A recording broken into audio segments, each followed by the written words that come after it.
So here we are, it's just the beginning of August 2022 in beautiful Milford, Massachusetts. Here we are with Michael Kasseris. Do you want to introduce yourself, say a few words? Yeah, I'm Michael Kasseris. I'm one of the partners at Hudson Hospitality. We have Trail Flatbread Company, New City Micro Creamery, Less Than, Greater Than, and we're in Pints. We're in Pints at Whole Foods all across New England. This is a big development since you appeared in the first volume of Extreme Entrepreneurship. That's right. Is that your product is now at Whole Foods. Yep.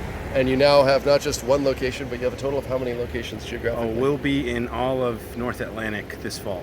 Wow. And in terms of physical locations? About 40 locations. 40 locations, that's where you can buy now. Should people look for it in Amazon Whole Foods as, is it under the brand New City Micro Creamery? New City Micro Creamery, that's right. Okay, so you can look for that. And in terms of locations in the Boston area, there's the Cambridge Ice Cambridge, Creamery, Sudbury, Hudson, and hopefully soon to be Milford. and that gets us to Milford. So here you have actually really a compelling set of war memorials in the middle of the town green here, a church, and right around the corner here is going to be the new location of Rail Trail. Are you calling it like Rail Trail 2 or Rail Trail Volume 2 or? Right now we're just going with Rail Trail Milford. Rail Trail Milford. So why don't we turn the camera onto it, and as we walk towards it, why don't you tell the story of why you chose this town? Yeah, so we took a while to figure out where we wanted to go and if we wanted to expand at all. And looked around up and down 495. We wanted to build our concentric circles. I mean, leveraging our reputation with our outmost guests, the ones on the fringe of our reach, and helping build new communities. And we wanted something with an iconic downtown. We wanted the building itself to be iconic and be a visual centerpiece in a town. We wanted to have parking, and we wanted to have good demographics, so a mix of all incomes, and be able to add some value to the community through some of the efforts we do in building community. So we toured many places and loved Milford and loved this downtown and loved this building, and good deals seem to happen. Yeah. And this one just came about. So why don't we walk in? It's still under construction inside, but we can see it kind of looks like a bank. Yeah, this is where Rockland Trust was. This was a Rockland Trust. Yeah. Building was built in 1912. And you can see like this beautiful Marble. stonework, this marble in the front. Green marble. And The clock's gonna keep working. The clock will. It's not working now, but it will be working. Okay. And we fell in love with the space and thought we could add a lot to it. It was a giant vault in the middle of the building, and we had to figure out how to take that out. So hired some people with like basically mining equipment. That's what it looked like. What? We had to drill it out in pieces, and Wow. probably were causing little mini earthquakes every day. But it was, Wow. yeah. Kareem was telling me something about the foundation, that the foundation had to be reinforced. Well, anytime we build our ovens, each one is about 15 tons. Okay. So when you put two of them next to each other, Okay. you have to completely like overhaul the supports Okay. that keep it up. Okay. And in addition, we had to put an elevator in this building, and it took a lot of effort to dig down, create a new, basically foundation wall to hold, and then put cement slabs all throughout the basement to be able to put our prep kitchen down there. So it's been a Herculean task, to say the least. A Herculean task. Yes. And a few more things about location before we peek inside. Sure. It's good that we're doing this conversation outside, because as much as we have the occasional truck go here through downtown Milford, inside there might be the sound of tools Yes. working. So better to do it here. We were just talking about how the location is actually kind of cool because, like you said, you got a mix of demographic groups in town, room to grow. It's not all one demographic or another. And you like that aspect of community building. But just in case somebody is driving from Boston or Cambridge, I can tell you, because I just tested it, it is 45 minutes from downtown. And in case you're one of these people who makes it out to Rail Trail and Hudson, and there's an hour to 2 hour wait, if it's one of those nights that it's in hot demand, this is about 20 minutes away, and maybe this will take some of the excess demand off the hands of Hudson. Although I hope that it's got its own hour wait eventually. And we really feel like there's just not a ton. There's some great businesses and great restaurants in the area, but it's just kind of overlooked, it seems, from the hospitality scene. There's just not a ton of great options. So yeah, we thought this would be a great place to plant our flag and start to grow our community. And if there's a piece of generalizable advice, what already has come up that anybody could use if you're starting up your operation, whatever it is, a charity, a business, anything, your own side hustle, it was this, that who'd you go to renovate this place? Yeah, so one of our friends introduced us to another friend. Actually, we had met when we were kids a long time ago, so it was funny once we remade that connection. And he was working for a large construction management company and wanted to start his own building and development company. So he didn't have any clients, and we really didn't love the conversations with some of the bigger firms that are really busy, and it feels like they're doing you a favor. So we wanted to work in concert with someone who was also growing, where we could add some value to them, they could add some value to us. So we teamed up with someone who wanted to start up their business in construction, and so it's Kevin Griffin Building and Development, and he's been doing some of the management of our construction. And also, we've done a lot of restaurants ourselves. We've been the construction leads, so we can give him some feedback too, as far as how it is to build a great restaurant. And so it was a good match, and they're giving us a great deal on the work, and in turn we're taking a chance on someone who's starting out. So there you go, the generalizable advice, in case you haven't sort of generalized it for yourself. Try to find somebody maybe who really wants to create a good name for themselves. They themselves might have a new operation and they're looking to prove themselves with a great project. Maybe you can get that new person on the market, hire them for their service at a discount compared to the established dominant market players. So hope that's useful, generalizable advice. Yeah. It's never too late. You guys are now a mature business. You got all these locations, your product is in Whole Foods, but you're still looking for those good opportunities, those good discounts. Always. And I think that's a mistake people can sometimes make. I mean, there's always a trade-off, we say, between being opportunistic, right, and being strategic. Yeah. But sometimes when you're starting off and being entrepreneurial, you kind of need to be opportunistic and take advantage of things to minimize some of those risks. And for us, maybe not for other groups or for other projects, it might not make sense, but for us it made sense because we have a ton of experience. So also great points that and also, is there any place, actually, this is also a really meta generalizable theme, is there anything that you will not look to cut costs on? Is there anything that you're like, you know what, I'm willing to risk overpaying slightly, I don't want, this has to be top-notch quality? Or really is everything open to a negotiation? Is everything open to that kind of, running lean, being frugal approach? I think there certainly are certain things that you need to be willing to pay top dollar for, but I think generally speaking, we're always looking to negotiate. We're always looking to understand where the value proposition is in the deals that we make. Yep. And see if there's a creative way or another way of looking at things which brings us more value. So I don't know if it's about negotiating the bottom dollar, Yep. but it's always about understanding where we're getting maximum value. So And I would concur in my experience in life that almost never is it the right answer to just accept the market rate or what you're offered. It's always a good idea to ask, really, do you need to be charging that much? And really, does the cost of something reflect the value that you're getting? So I think it's generalizable. Yeah. That's a good point. All right, so why don't we take a look inside this beautiful edifice? And the bar will be to the right, the pizza oven's to the left, correct? Yeah, hopefully. Let's see what it's like. Here we go. So this will be the front entrance, but really it will we expect it to be the rear entrance. I think a lot of people will come in through the rear exit where the parking lot will be. So okay. They'll be walking in this way, but we certainly expect most people to be seeing this view when they first come in. But you walk in, you'll see the bar to your right. Right. And our kitchen, our hood is blocking the beautiful ovens right now. So can we walk over? Take a peek over. And you can see there is a basement down there between those boards. Yeah, we have two very beautiful handmade ovens. Made by the same person who made the original? No, actually, it's same kind of, I guess you could call them a guild of masons. They're let me try to get this right. They are the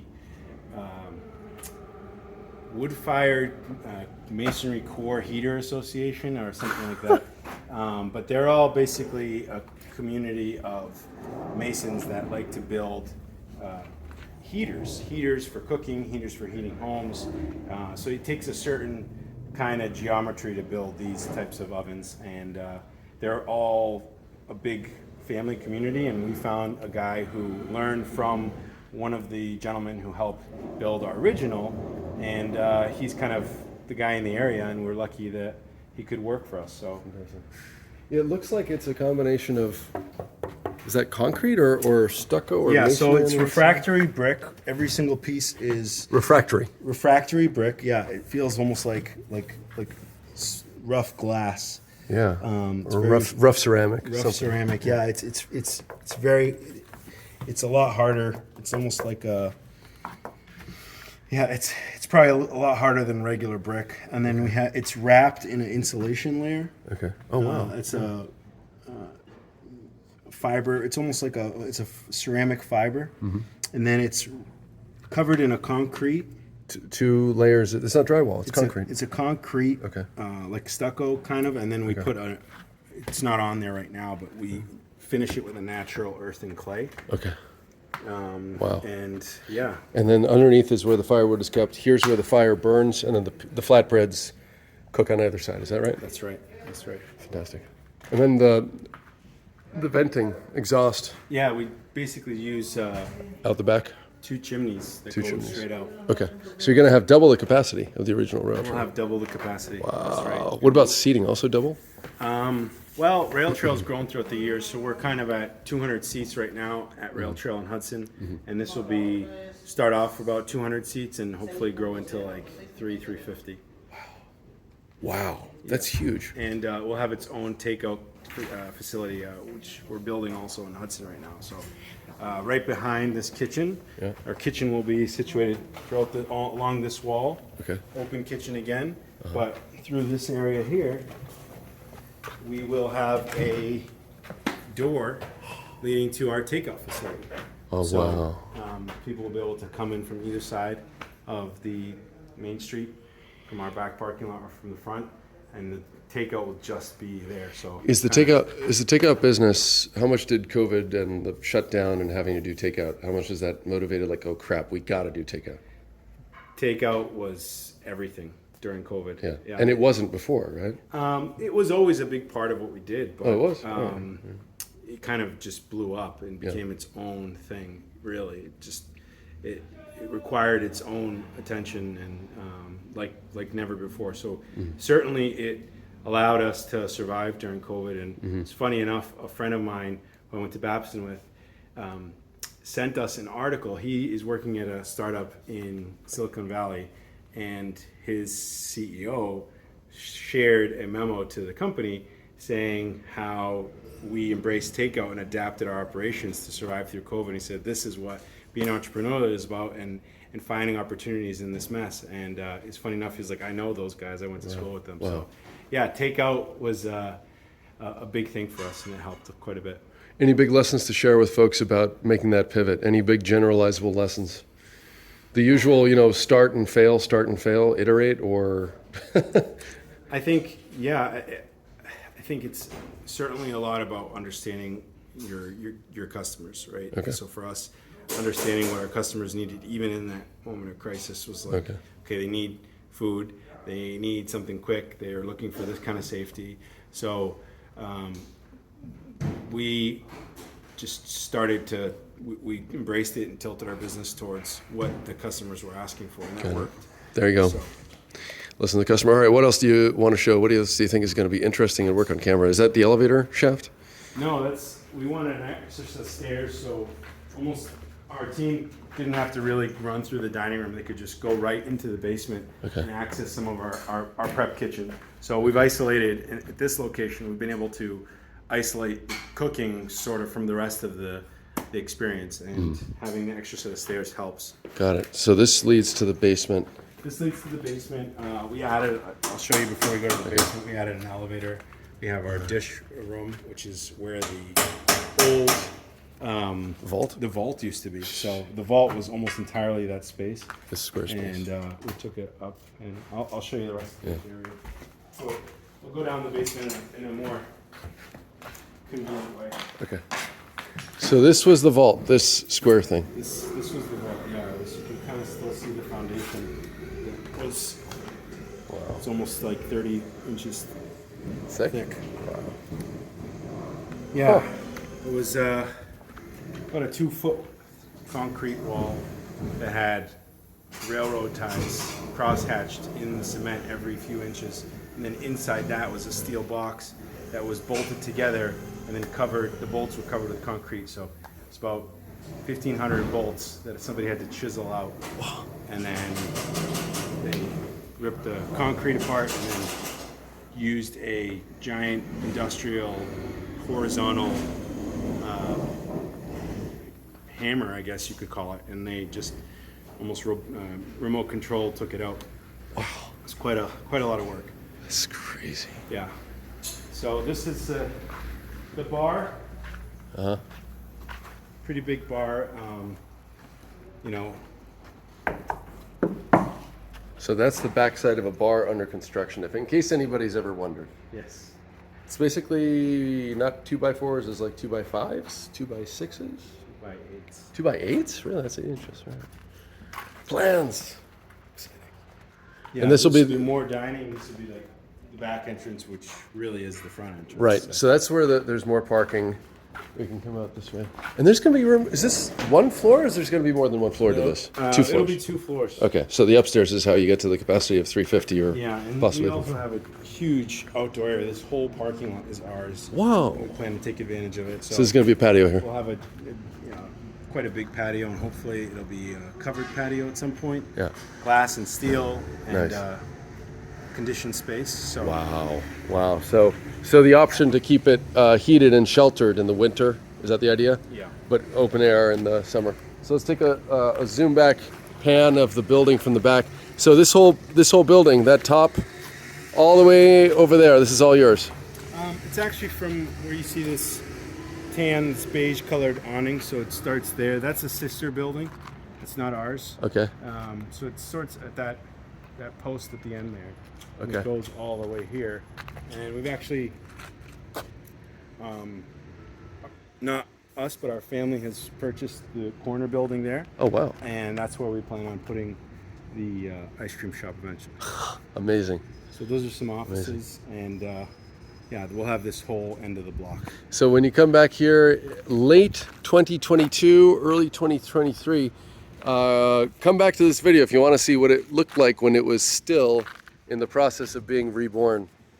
All right, so what should we look at next, the basement or the second floor? Let's take a look at the basement. All right. I wonder how this will come out as a single take, a single shot. One shot takes, that's what we're good at. Yeah, It's the pros. that's how the pros do it. Is that stair going to be used to get up to the top floor? Yeah. All right. So people have the option of going right up yes. from the front entrance.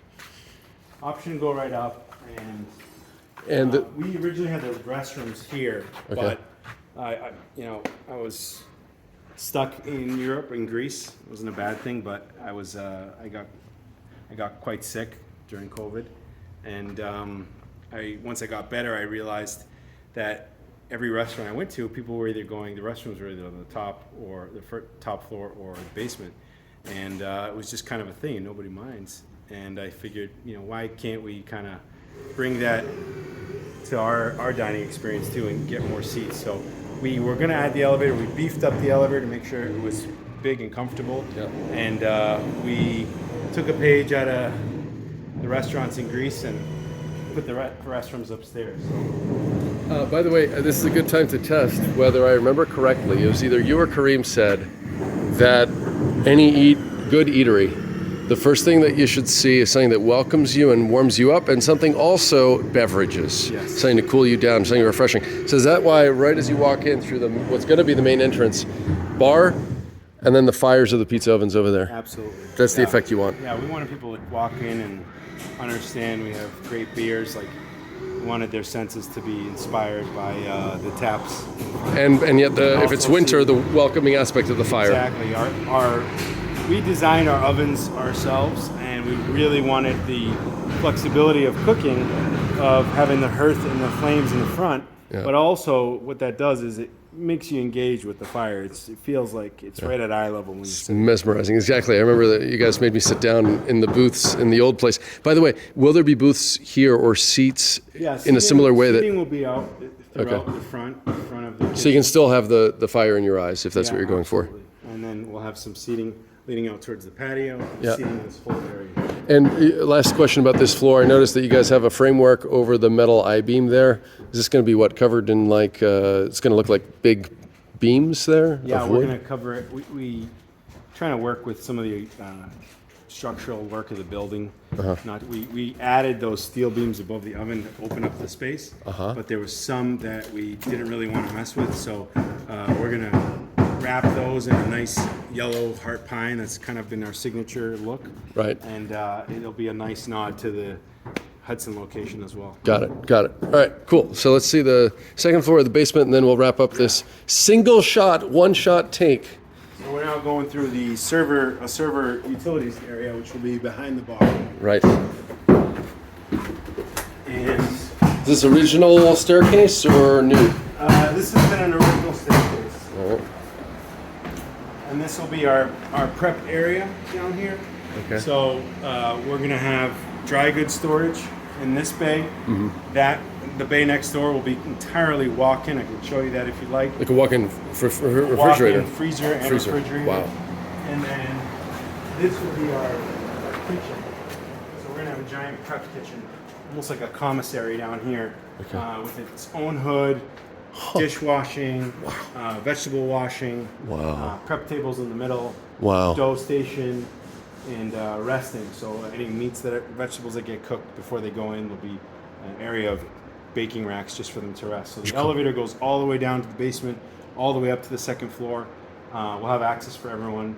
And this would allow us to do a lot of the things that we kind of had to grow in our other locations. So hopefully this is a commissary that's big enough to also help us out with some of the capacity issues that we have in Hudson right now. So we're very hopeful, very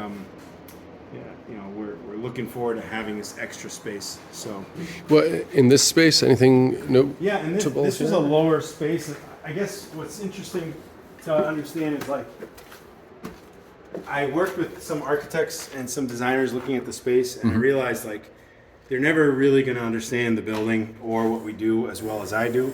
So the building almost dictated the way that the design went. This lower section or higher section in the basement was ideal for placing the kitchen because one, our columns didn't have to go. Didn't have to be taller. The structural work underneath, we're underneath the ovens right now. And two, we didn't have to try to pipe all the exhaust through a second floor.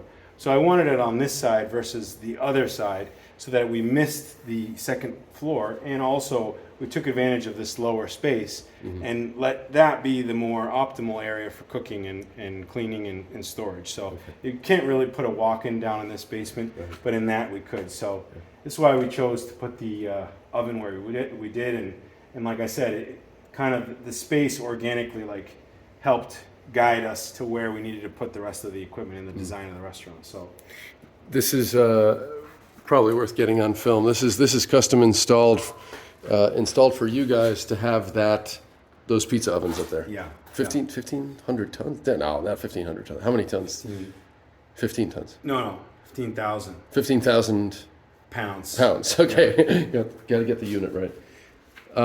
Each oven. Each oven. Yeah. 15,000 pounds each oven. Hacks is the name of the. No, that's not like some kind of subcontractors. No. No, I think somebody working for one of our contractors had some fun with a spray paint can. Yeah, the orange X there doesn't mean anything. I don't think so. Okay. And then this thing is like what, an old? This is the old night deposit box. Oh wow! You're gonna keep it for old time's sake? Every contractor that comes by opens it up because they think they're gonna find some money. So yeah, I can tell you that There is nothing in there, I can assure you. Anybody who's watching this video. But yeah, are you going to keep one relic from the past like that? Yeah, we have a bunch of the old vault doors. They're Okay. pretty big. They're like 6 feet by, almost 3 feet. Wow. But those, funny enough, were the interior doors. The main door was so large in the vault that I had to get it out of the building because it was a safety concern. It was... If it fell over, it could crush somebody. Oh, absolutely. I mean, the doors we have could crush someone, but this door could take the building down. It was about 30 inches thick, about 6 feet wide, 8 feet tall. Wow. It probably weighed about the weight of one of our ovens, 15,000 pounds. Wow. So we hired a crew that specialized in moving heavy things just to be able to get it out of the building without taking the building down. Amazing. So some of the things you learn being a restaurateur is how to move heavy stuff. Let's see. As we keep, let's keep moving. Oh, trivia question, like minor thing, but interesting. There was like what looked like drains. Like this has always fascinated me is how buildings get rid of moisture or spills on in the basement level. You guys like have a sump pump over here? This was crazy. I'll show you this way actually. I thought I saw something over. Yeah, that's the thing. So this must be where extra moisture goes in So this. these are just like the little babies. The baby pumps. Oh. Now I'll show you kind of what we did. Is this a standard feature of commercial buildings? Not really. This was something we didn't expect. We knew there was some moisture in the basement when we bought the building. We didn't realize how much water. We're on a hill, and water travels down this hill to the river, and all the water kind of goes in this section of the hill through the bottom of the building. Wow. So unmanaged, you could have like a foot of water down here. Especially if there's a heavy rainstorm? Absolutely. And while we were digging the trench for the elevator, we had quite a rainstorm. So this whole basement filled with water. It was a mess. Wow. And we ended up taking care of it, but it was something that I hope no one ever has to go through. It was quite a... But this is. I'm so glad I asked about those drainage areas because now that you mentioned that you had like a foot of water in here from a rainstorm, this is after you already bought the place. Yeah. So this is a giant. I can't tell you how many hundreds of gallons. This tank is probably about 6 feet deep. Whoa. And about, I don't know, what's that? 4 feet, 5 feet wide. Okay. And it's a giant tank. We've covered it up with some boards here because we constantly having to clean it out. Mm-hmm. But this thing will fill with water. We have redundancy all over the building. So I've also become a rainwater and groundwater table specialist, where we've basically designed pumps in every corner of the building and in front of all the critical things in the building, so that if ever one of them fails, there's backups to make sure that the water is getting pumped out. Because if there's enough water pressure, the hydrostatic pressure could basically, the way a boat floats, it could pop up the elevator shaft, basically the base of it. So we had to waterproof the whole foundation, dig underneath, install sub pumps, put water barriers all throughout, and then wrap the whole foundation with this. This is what Kareem was telling me about. This dimple mat, which the water will drip through these perforations. I mean, the perforations keep it off, and the water will hit this and trickle down. And then there's pipes that we laid all throughout that channel into these basins. So and these basins have pumps in them that automatically turn on? They're automatic, yep. And we They have hit a certain level and it turns on and pumps to the public sewer? Yep, Public wastewater. So, yeah, we had to do quite a lot of work, and there's no real textbook you can read to figure out how to fix these basements. So it's a lot of... If anybody's watching this still at this point, I bet you weren't expecting a free snippet of this old house thrown into this video, huh? Yeah. All right, anyways, one more time. The dimple mats direct the water down. Now, to be clear, there's a concrete wall on the other side of this. It's natural stone, actually. So Natural stone. Yeah, it's granite. Most of it's field stone granite and field stone rock. held in place with cement. With some mortar, yeah. And somehow the rainwater does seep through that. Some rainwater seeps through, but water will go through where it's most simple to get through. So if it It hits will the stone, find. it will find the holes. Yeah. So, but most of it is coming up through the ground. It's not even in the parking lot. It's lower, and it will come up because when the water table rises, it will come up through the ground. So what about the floor? Is it enough to just have concrete, or does it need to be a barrier, a moisture barrier underneath the concrete? There is a moisture barrier underneath the concrete, but Okay. because we have the pumps that go lower than Yeah. the concrete, theoretically it would never hit the concrete because it will activate the pumps. It'll get drained out before it could push on the concrete. So interesting. All right, and one more time, these direct the water to the pipes that direct to the Yeah. those Around basins. permanent basin, yeah, that's right. And I hope I've illuminated this enough to show that it's about That's the the height little of, one. I can kind of pull back the board. That's so the you can little see. This is one of the big ones. Wow. Yeah. So was this disclosed to you when you guys were negotiating the purchase of the place? No, and I don't think they knew or cared about the water issues. I mean, The bank didn't know and didn't care? The bank, no, the bank really didn't have anything down here, and neither did the landlord. So, I mean, You didn't hold it against them? I don't hold it against them, and I don't Yeah. think that's something that most people would know. I mean, we want to put expensive equipment down here and Yeah. serve food, Yeah. make food down here. So Yeah. it's important to us to make sure it's like, back to your question about not, We're- cutting costs, right? right, Here right. is where we normally say no. We don't have to deal with a mess and groundwater issues Right. or flooding our. Let's cooking invest area. and do it right. Let's do it right. Yeah. Yeah, especially when there's food and safety, and I don't think we need to say anymore. That's. I'm glad as a future customer eating your food that we know that the basement is well insulated. Yep. Absolutely. This is really. I'm glad you showed that. That's fascinating. And the consistent theme of no matter what you do, there's always going to be an unexpected twist. Expect the unexpected. Expect the unexpected. And build in. I guess that's why you were careful not to overpromise on an end date, because there still could be surprises. Oh yeah, absolutely. There probably will be. Yeah. So we're on the home stretch. We feel, even though it doesn't look it. These things kind of piece themselves together at the very end. So once we close up these walls, flooring will go down, drywall will go up. We'll start painting, finish carpentry. All the equipment will get placed, and then it's just more about some fixtures and decor. And if you've read the book with the chapter on Rail Trail, you know that there's a soft open, and you think there'll be a soft open in this case too. Oh, 100%. So friends and family. Friends and family, some locals, and Okay. start to get our team warmed up. We've been building a bench in Hudson for a couple of years now, so it's not like we'll come with completely inexperienced people, but for sure fitting into the space and getting comfort for it will be necessary.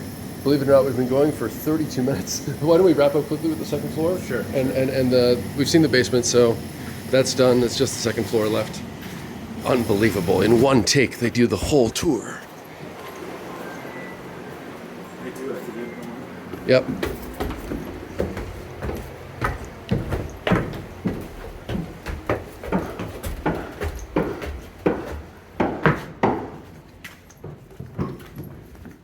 Wow, big beams here. Yeah, so this would be another way for guests to come up. What are those big wide beams there, that stack of them? Where are they going to go? The big wide beams. Yeah, they were like blocks, like Those maybe. came out of another restaurant, and we're going to use those as decor Okay.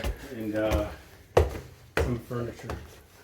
You got a bit of a tin ceiling here, just like in the old one. Yep. You got So some retro paneling. The bathrooms are going to be situated here. Okay. We're going to have some mix of office and maybe eventually some dining. So Okay. we will see. So this actually might be completed after Yeah, for the rest of it. It's so cool. You got what could have been a bank manager's office behind the windows. Hello. ¿Cómo está? Bien. Wow. There's something about seeing a building still in the process of being renovated.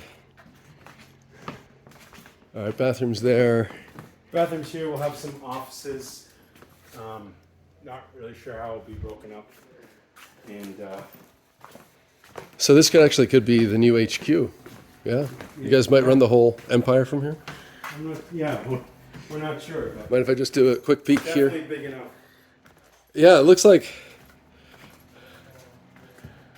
Yeah, it just looks like you just have room to grow here. Yeah. Very cool. Very cool. Okay. Anything else that is worth getting on film, on tape, whatever you want to call this, on video?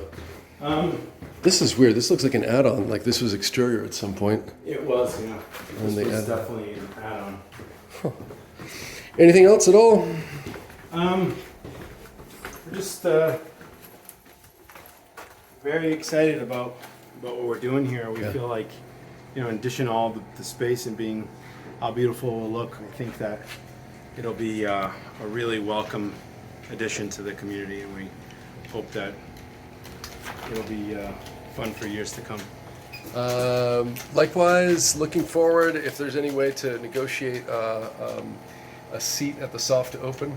Oh, 100%. Okay, so 100%. it's on film, so You got it. You can't retract it now. Absolutely. Anyways, and if people want more information, where do you usually direct people? To the Instagram page of your businesses? And which one? Micro Creamery or For this business, Rail Trail Flatbread. Rail Trail Flatbread is still what to Google. Yes, Rail and Trail then Flatbread is where to look on. Is the our thing- website, railtrailflatbread.com, and also our Instagram pages. Yeah. It's under Rail Trail Flatbread Company. Yeah, the Instagram page. I'm warning. If you do decide to follow it, it will make you hungry on a Yes. daily basis. All right, Michael. Thank you so much. Let's do sort of what they do on videos. There's a handshake to say thank you sincerely on behalf of myself and whoever's watching this who's a fan. Hope you guys enjoyed the tour, and stay tuned for more news about Rail Trail Flatbread and its glorious future. All right, goodbye from Milford, Massachusetts. Bye, guys.